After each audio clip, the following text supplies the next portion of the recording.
Welcome to Native Yoga Center. Today, I want to show you some of the most common mistakes beginners make in the Ashtanga Yoga practice. More importantly, how to fix them. One of the first things that I want to address is a mistake I see that's very common is rushing through the Sun Salutations. So what's really important is one breath, one movement. So what we want to do in the Sun Salutation is, in the case of the first movement, which is inhale, raise the arms above your head. So what you'll do is you start to create a steady breath rhythm, breathing in through the nose and out of the nose with the mouth closed. And so before you initiate your first lift of the arms, clear all of your air out.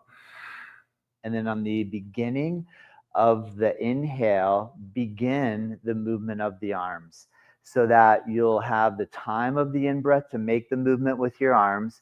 And the other important thing to do is that when you finish the breath, finish the movement, and vice versa. When you finish the movement, finish the breath all of the way, and then we're ready for the second movement. So when you begin the exhale, that's when you begin the movement into the forward fold. For example, inhale, I'm going to get all my air out, begin, inhale.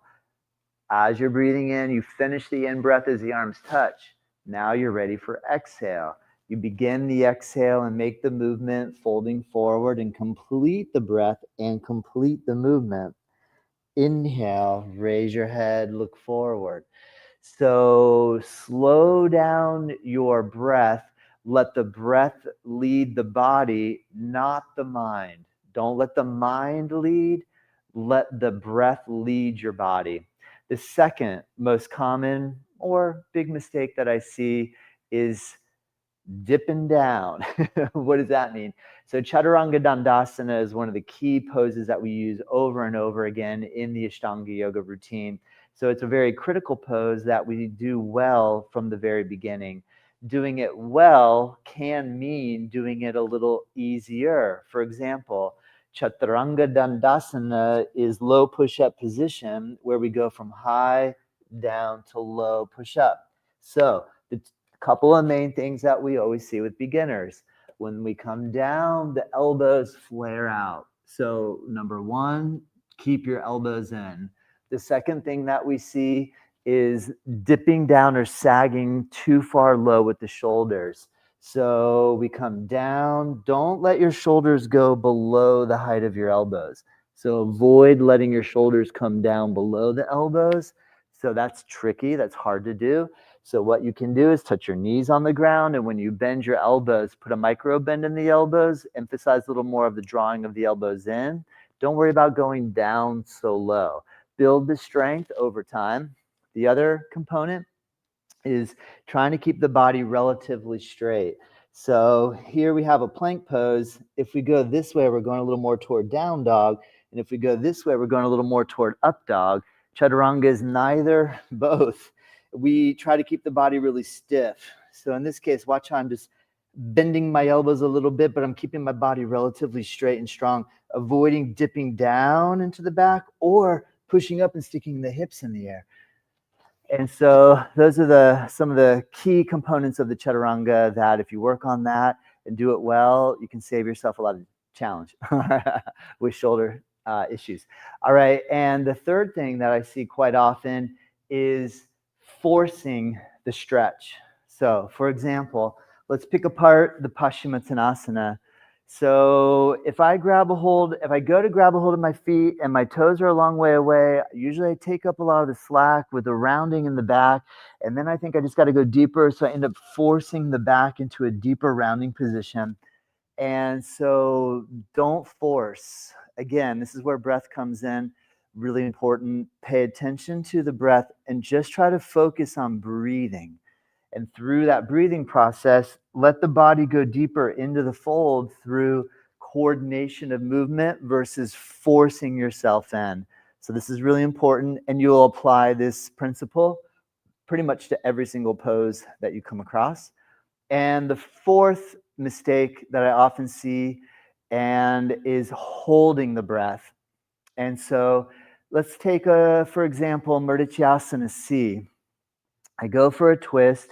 I see everybody binding, or I think I need to bind. And so therefore I wrap myself up really deep and wow, cool. I got my hands together. However, I'm holding and maybe I even resort to opening my mouth and or I tense up and squeeze my face and squeeze my body and I don't breathe. So I recommend don't put as much tension on the pose and focus on breathe in through the nose, breathe out of the nose.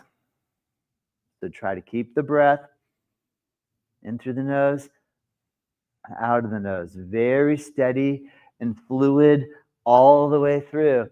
And so these four mistakes, and quick recap in brief. Don't hurry your sun salutations. Let the breath lead the body versus your mind leading your body. Don't sag, dip in the chaturanga. Keep your elbows in. Don't worry about going so low. Remember, don't force your poses. Don't yank yourself in. Keep your body relaxed as best you can. And the other component then, deeper with breath, is don't hold the breath. Keep the breath fluid and moving. And if you keep this as the core of your understanding as you move into the Ashtanga Yoga practice, you can have a lot of fun. It can be quite meditative, enjoyable.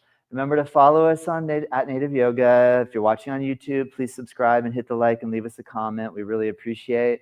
If you have a specific question you'd like for me to address during these tutorials that I do every Thursday, I record on YouTube Live and some of the various social media platforms, Facebook, X, and LinkedIn. Every Thursday at 11:30 a.m. Eastern and at 12 p.m. Eastern. Also, keep an eye out for I'm about ready to offer a 10-minute Ashtanga morning flow practice that will apply the techniques that I just spoke of in this morning wake up 10-minute routine. I hope this helps. Have a wonderful day. Namaste.